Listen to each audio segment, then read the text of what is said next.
do. Okay, good. So we are going to talk about 8 ways infertility impacts your relationship. And if this subject resonates with you girls, please interact. Let us know, what did you get? What was your takeaway from this streaming? If you have any questions or you would like to go deeper, let me know as well. I'm happy to find the time for you, which is something that maybe you never done before, because I appreciate this is so hard to talk about. So I just want to let you know I went through it. I've been called the water goddess because I cried so much, and there is a way to not only get through this but successfully, but also enjoy this journey and use it as the most precious gift for you and your life. So let's talk about relationships. Infertility and journey towards the motherhood is challenging itself. And for those of you who've been there or who are still there, you will probably agree with me that the first thing that suffers the most is our self-esteem and our relationships. And today I will be talking about relationships with you and your partner. A lot of times when we are going through infertility, it is pretty much so taboo and secret and hard to talk about that even the nearest family has no idea that this is happening in our lives. And so, all you have is your partner. But what happens if you are not on the same page with your partner? If you are feeling you are not being supported, if you're feeling he can't handle you anymore because you're so emotional and you're so all over the place, which is often the case, especially with IVF treatment and all the hormonal treatment that are happening. It's very natural for women to be up and down. And frankly, men don't know how to handle us. I mean, this is what this whole program is about, like to be able to, acknowledge our emotions, not make ourselves wrong for what we are going through, and also being able to, rather than fight them, being able to embrace them and welcome them and, use them, those strong emotions, to empower us to actually create something wonderful from it. Okay. So, trying to conceive can create a conflict, like real, like tension in relationship. And it can, like, I have been, many of my friends have been going through even IVF, and I've been a witness of many breakups, so it's not only that the couple didn't have a baby or didn't conceive the baby, but actually relationship itself broke down as well. So, I think this journey is, and hopefully you will agree with me, is not only about having a baby, which is a lot of times we get kind of trapped in that, like, I want a baby, it's not happening, I want a baby. And when it's not happening, you get more desperate and more trapped in the whole vicious cycle.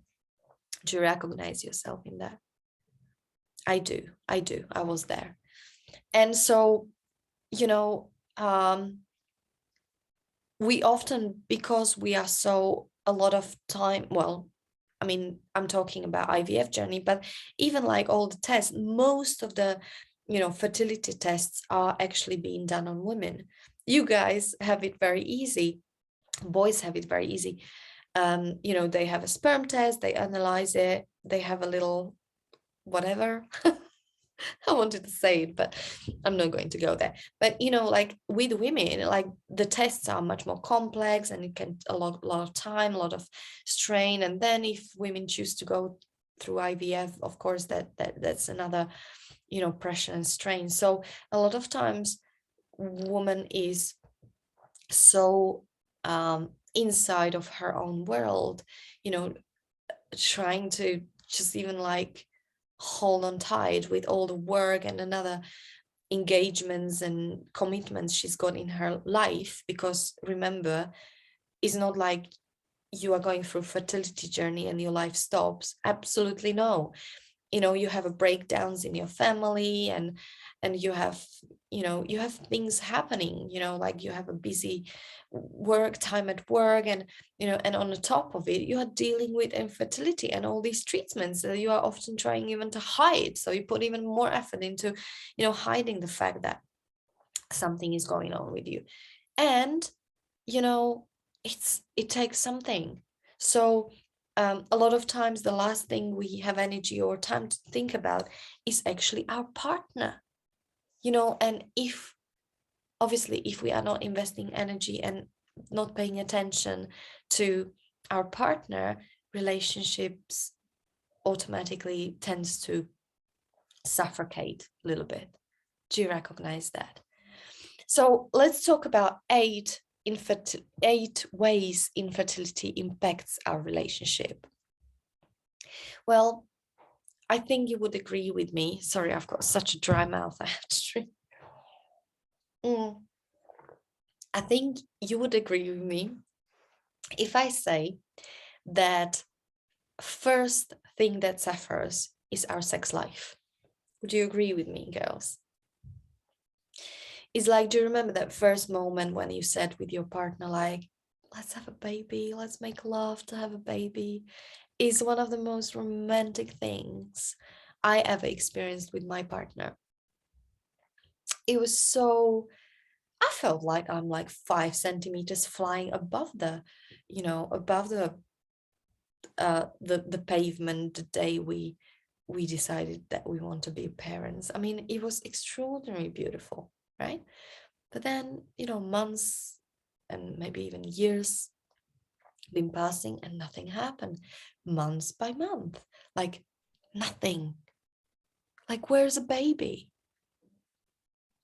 And it wasn't like, there it is, like it's in Ice Age. I watched that with my girls, came to my mind. But it was like, where is a baby? Like, what's wrong with me? What, why me? Like, why she can't and she can and I can't? Like, how is she different? Then I started observing women around me and thinking, maybe she's got a wider hips, so she's a mom. What's wrong with me? Yeah. So you are inside of all that, and of course, you try to plan when you are having a sex and time it, and you're doing your you're checking when you are obviously ovulating, and you're doing all these tests, and then you're fitting yourself in, and then he's busy at work, so you're going to schedule the times, and of course, by the time you have a sex, it's just like you just do it. And then months after months after months. So yeah, first thing that suffers and first thing that comes, I think, is a stress in sexual relationships. So it's very, very common. And because sex is also the way how we feel more connected and closer with our partner, if that area is suffering, it creates the tension in overall relationship. It creates the doubts in your partner, the kind of doubts when he's thinking, um, maybe she doesn't love me anymore. Because for men, if woman desires him and she wants to, woman sexually is opening up through her heart. That's how we women do it. And if that is not happening, and he feels that he's almost like being used to as a some kind of production of a child, then of course he's going to be resistant and consciously or subconsciously resisting love and intimacy in relationship. Second point I want to talk about is disagreements on when to seek help. I know we had this actually, and usually women are the ones that are first like on a ball, like, honey, we should go and see someone because this is not normal. We've been trying for a year and it hasn't been happening, and maybe we should see the doctor or do some tests. And I know Bloody, he is very positive minded, and he always used to say to me, oh no, it has a time, it will happen, don't worry about it. And all I was doing was like this on my time, like tick tock, my clock's been ticking.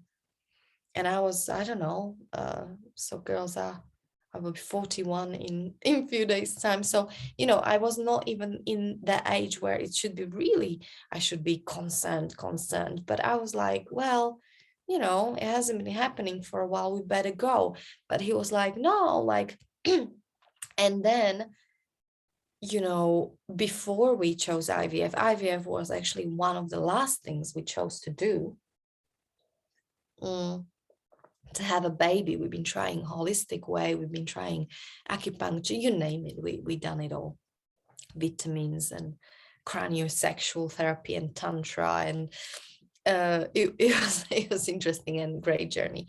But before we went to IVF, I mean, we both been feeling like this is weird, like why we should be doing this, what's wrong with us, it wasn't natural. It was like we both thought it will be different. Yeah. So we've been resistant to it, but he was even more resistant than me. Yeah. Because I was like, I'd do anything. By that point, I was like, okay, it's not happening. So obviously we need to try something else. Yeah. So is disagreements on when to seek help. That's very, very common as well. Also, disagreements in relationship, when to tell other people, or if to tell other people. I already mentioned that, it's very, very sensitive subject, very sore subject. People don't understand it. And bless them, they can't understand it. Because if you, God forbid, didn't experience cancer, you will never know how it feels to be one of those people having a chemo. So, let's not blame people who are telling us, oh, just go for a holiday, get drunk on the New Year's Eve and it will happen. Just stop thinking about it. Stop thinking about it. And, after several years for me, it was like, I want to punch you. If one more person will tell me not to think about having a baby, I'm going to slap them just to give them a lesson. you know. And I'm sharing this with you very authentically because I've been there. I know how it feels like when another of your friends is pregnant and you're like, when is my turn? I used to work, I never shared this actually. I used to work for large global organization, blue chip company, financial sector. And, there was a time when we started trying for a baby. I think it was about 2 years in. And I was sitting on a chair where 2 women got pregnant, got on a maternity leave before. And even my next job, which came later after that, but I was still trying for a baby years later, even that woman I was replacing because she was going on maternity leave. And this is years ago. And I was thinking, okay, this is my lucky chair. It's like everybody got pregnant here. And I was leaving that job, still wasn't pregnant. And I was thinking to myself, I think this chair is going to have a babies before me. You know that feeling? Like, it's just not happening, no matter what I do. Anyway, I don't want to drift off, but, it's really, I did a little bit drift off. But yeah, there is disagreements about when to tell our people.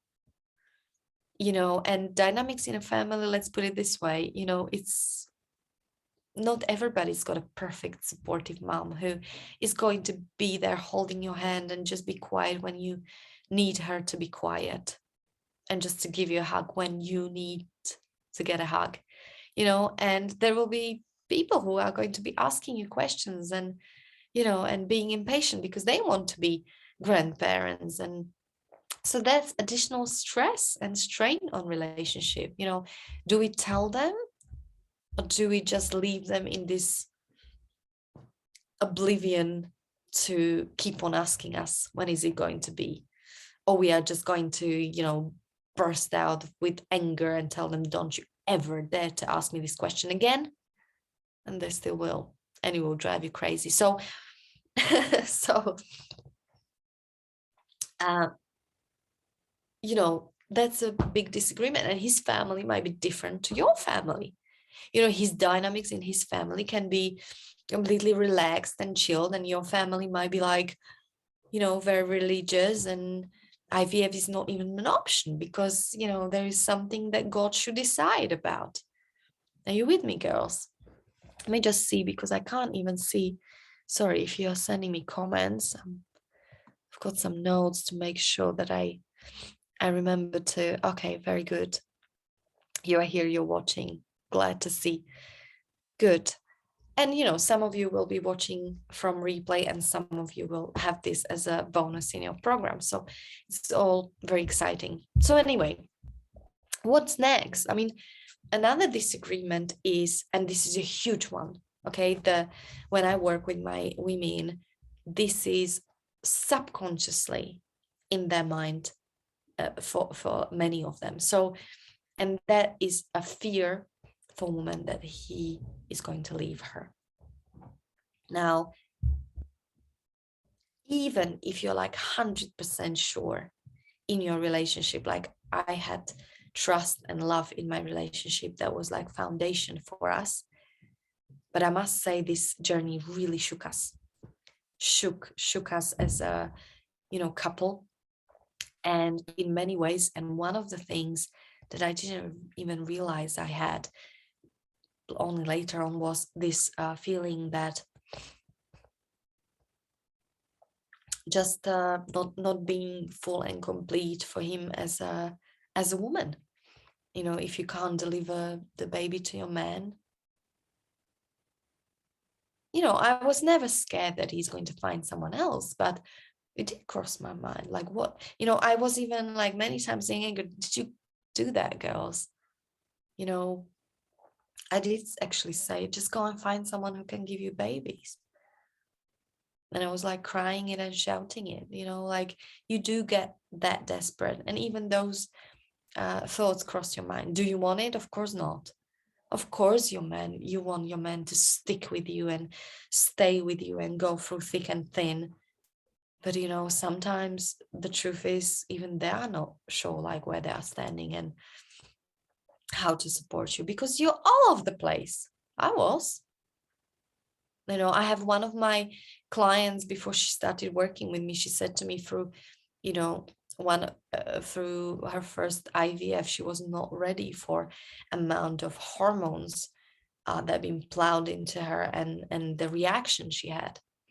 And she was like all over the place. She couldn't control it. It was impossible. And, you know, she had an argument with her partner in the car, and she wanted to actually, you know, she was opening the door of the car, trying to jump out during the car ride. You know, she was that like hysterical. And you know, I really get that.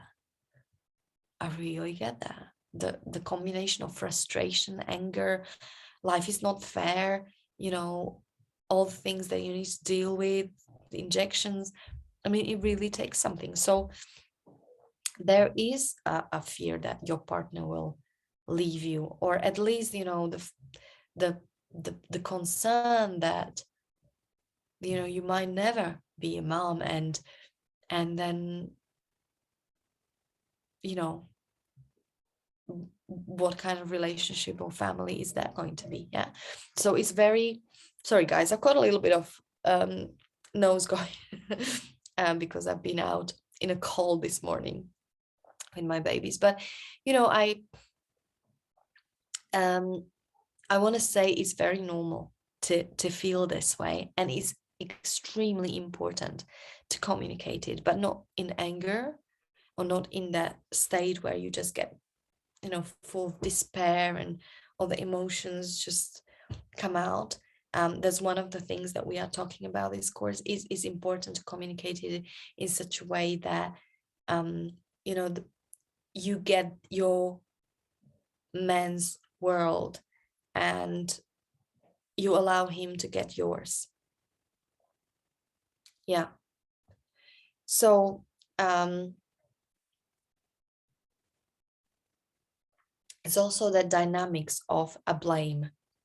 You know, it's like, whose fault is it? Every journey towards motherhood has got a different slightly different flavor to it. And sometimes it's unknown infertility, where where couples just don't even know, like, whose fault is it.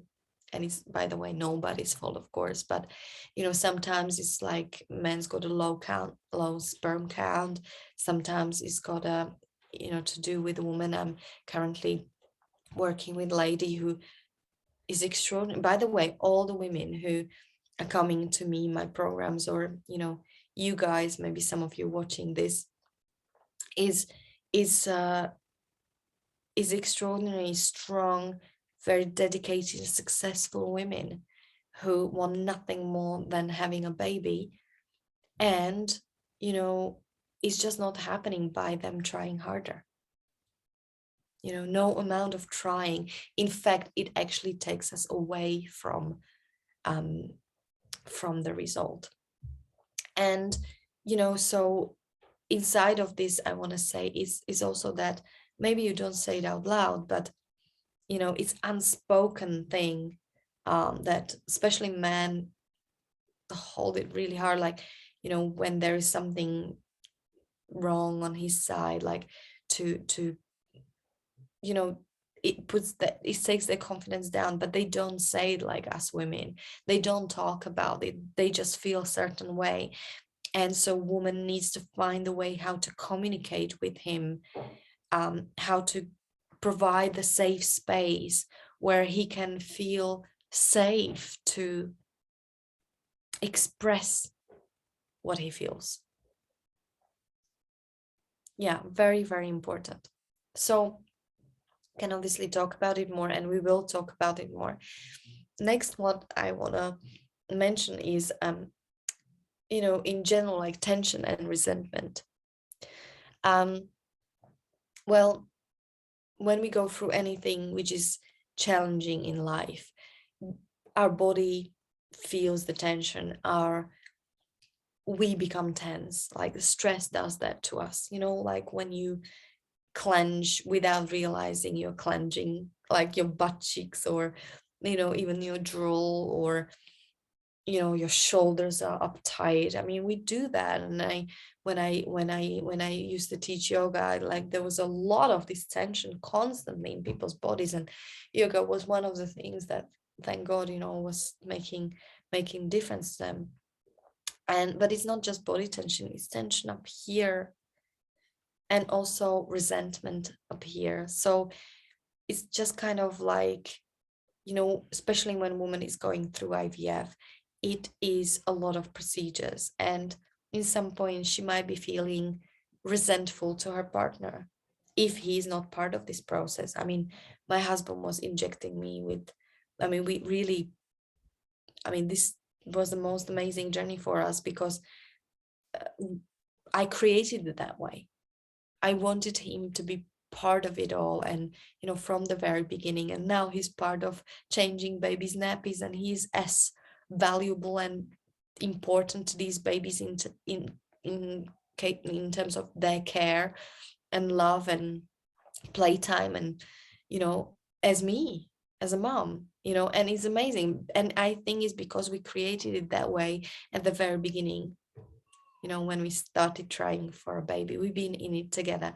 So but I know there is some clients, there is some women who come to me, and a lot of times what they say is that they feel resentful, that they have to go through all these procedures. And after all these 2 months of injections every day, your belly is bruised, and you look at yourself and you put on weight. I mean, I put on much more weight during my IVF treatment. I used to have a six-pack before, believe it or not. I used to look like a yoga teacher. After my IVF treatment, nobody even believed me I'm a yoga teacher, because I put on so much weight because of all the hormones that have been plowed into me, and stress, of course. So I felt it's so easy to go to that resentful mode, because women going through the procedures, they took all that on their shoulders. And sometimes it's that thought like, oh, it's easy for you, you just wank and and that's all you need to do, but I need to go through all this, you know. So a big part of his resentment, um and sometimes it's unspoken. That's the most vicious one, because if the couple doesn't speak about it, it's just there, it's hovering, and it shows up and it like outbursts of volcano once in a while, and those explosions are, um if they are not communicated powerfully and cleared up, they can be very toxic and dangerous for relationship. I always see it as a, relationship is like yummy bar of chocolate. At the beginning it's full, we take care of it, but every time we explode like this, every time when there's a volcano, and it's not about not having any arguments, it's about clearing it up afterwards in such a way that it makes us grow as a couple together. It makes us get to know each other better. So it's not something we brush under the carpet, because if we do, it's something that, takes away from that chocolate bar. And then eventually you might end up just having a, packaging, and there is no chocolate left. So that's one of the reasons why I created this program. Anyway, let's continue. I want to talk about misunderstandings, which are also one of the pitfalls of being in relationship with got infertility challenges. And is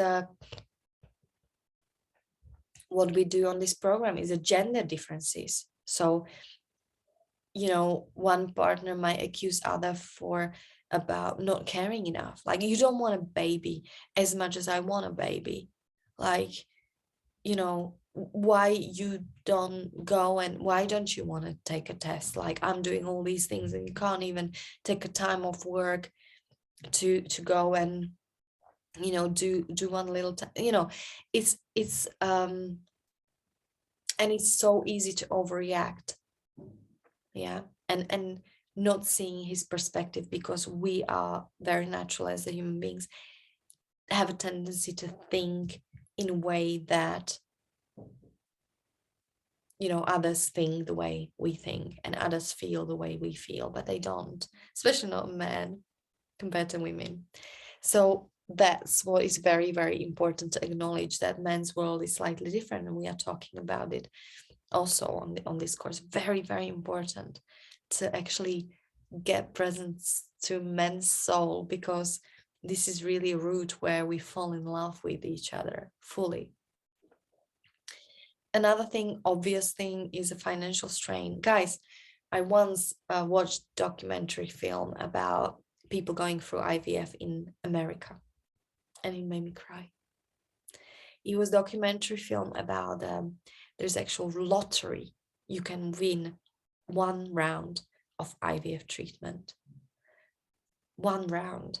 Now, success rate, different clinics say different things. I don't like to talk about numbers, but the truth is the truth. No, I won't say the truth. Miracles are possible, and they can absolutely happen anytime to anyone. But according to the numbers, success rate is anywhere between 18 and 25%, maybe, that woman conceive through IVF, for example, and carry the baby to full term. So it's not just about conception, but actually about the baby being born. And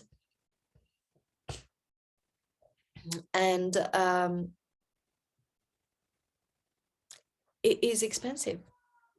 We've been doing treatments in UK, we've been doing treatments in Czech Republic, because it was a little bit cheaper there, and we didn't succeed. And that's the thing, like, people in America literally borrow money from often their parents, their neighbors, like sometimes they even sell the house, like they actually sell the property they live in. And if it doesn't work out, like, imagine, I was crying. I was really crying. There was like all these people in this documentary, wanting to win this, and it was like lottery. being able to have IVF treatment. It was like winning a lottery for them with uncertain result. That's how much they wanted this baby. And some of them didn't succeed, even winning this lottery, but they've been to win this IVF treatment out of I don't know how many thousands and thousands of people who applied. They were supposed to record a video about their relationship and why they deserve to win this. And it was like heartbreaking. It was like women after several miscarriages, like some women losing baby 9 months pregnant. And it's just it just made me cry all the way. So what I want to say is that financial strain is another component of this whole thing. And it's really, I mean, men as a provider, of course women are earning now as well, but men as a provider, he is responsible for in his head mostly he's thinking safety, security, providing for the family, having a shelter, having a food, having a backup money to live off. All these conversations alone can put a lot of strain on your relationship. And again, if you don't have tools, if you don't have effective ways how to keep on bonding with your partner, how communicating clearly, but how to really come from that space of heart. That's why my program called Win with Love. There is a real potential for a lot of very spicy arguments, because with finances we are often talking about safety, security, survival. A lot of people, in terms of conversation about money, they are in the space of survival. And yes, of course, there are disagreements whether to pursue the treatment due to the cost and whether to ask friends and family and borrow money and where to borrow money, all that stuff. Also is differences. The last one is differences on opinion, how to move forward. So when your IVF fails, or when you're trying for longer than 3 years naturally and it's still not happening, there are differences in opinions, like what do you actually do next? Do you go for IVF treatment? Do you try naturally? Do you use a backup plan with your friend? I'm going far now, but like, what's the option? Like, I know the couple who did actually try this kind of backup plan. Of course, they both aligned, and it's still they're still in process, but like, you do, like, do we use there's another ball game, like talking about, do we use the embryo or egg of another woman? Am I okay as a woman, so this baby is not going to have my blue eyes or something like that? Or how am I going to break the news when she's 18 that I'm actually not, she doesn't have my genes? Yeah. So decisions, like big decisions throughout the whole this journey, is a roller coaster all the way. I remember when they've been putting the embryos inside me, that was the last IVF, and with the transfer you have to have a full bladder. Like, I really done it properly, so I drank about 2.5 liters of water, and I had to hold it because you're still waiting because there are another treatments. And so I was like so busting for the toilet when they've been doing this surgery of transferring embryos in. And we had a fantastic news on our last one, that we had we had the 3 embryos, and they've been asking whether we want to transfer 2 of them or just 1. And imagine, like, I was on the operation table, on the table where they do this procedure, and my husband next to me, and my husband's got like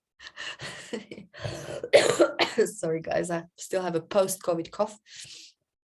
My husband's sometimes got a challenge whether what shirt put on going for dinner with me. He needs to really think about it. So imagine him having to decide about something like this. And the doctor started reading a list of all the kind of risks with putting 2 embryos inside me. And I was like, oh my God, I just want to pee. Can you please put 2? I was clear all the way. I'm so happy I was. And what I want to say is, like, that differences on opinion on moving forward. It's very, very, very important to, nurture your relationship and keep on nurturing in relationship in the right way. And it takes something, because you're going through a lot yourself as a woman. And, and your man is different. So, I'm so glad for those of you who are on my program already, and for those of you who are joining us on 7th of February, because we are going to talk about all these things. We are going to talk about, how to not only be profoundly connected with your partner, but really feeling like, no kidding, absolute confidence that your partner is there for you no matter what happens, and he loves you for who you are. And the big part of this is that you are also accepting and fully falling in love who you are and embracing who you are even before you become a mom. You're feeling full, whole, and complete, because this is what it is about. My fertility coaching and what I go through my women is about, I'm talking about one-to-ones that I do, is not just about having a baby. It's about, you to be happy and fulfilled far before you become a mom. And then baby is just this natural outcome of you having a harmony in all areas of your life, and having a breakthroughs in what you had even no idea that is subconsciously in your way, from having a baby. It can be something that it is a blind spot that you had no idea you didn't see before, but because you can see it and you never work it out in your own head, that's why it's so fruitful to work with a coach or therapist who is really good, is that together you discover those things, and then absolutely anything is possible, because if you see something new, what you haven't seen before, and you have opportunity to do something about it, and then literally new life starts. So thank you guys for listening to me today, for giving me all your time. If you got all the way here, of course I'm big stand for us who are on a journey towards motherhood to be mums, and to be not only mums but really use this journey to raise our consciousness, to bring more harmony into all areas of our lives, to really be in relationships that feel, where we feel safe no matter what is happening in our lives. And yes, and next week, as I mentioned, we will be talking about how to reduce relationship and stress while facing infertility issues. So we've been talking about 8 ways how infertility impacts your relationship. I hope that was beneficial for you, that out of this conversation you're starting to feel a little bit more normal. Normal in the sense that, oh, okay, so I don't have to give myself a hard time. Everybody goes through it. Yes, I went through it, and my people go through it. It's very, very normal. I hear it over and over again. So I hope you heard some kind of relief for yourself from today's streaming. And in next time we'll be talking, it will be about how to reduce relationship stress while facing infertility. So thank you guys for watching. Thank you for being with me. I love you loads. And yeah, any questions, let me know. Do interact. We have our Facebook group. I'm here for you. Reach out to me in person. I just want to make sure that you're not alone in all this.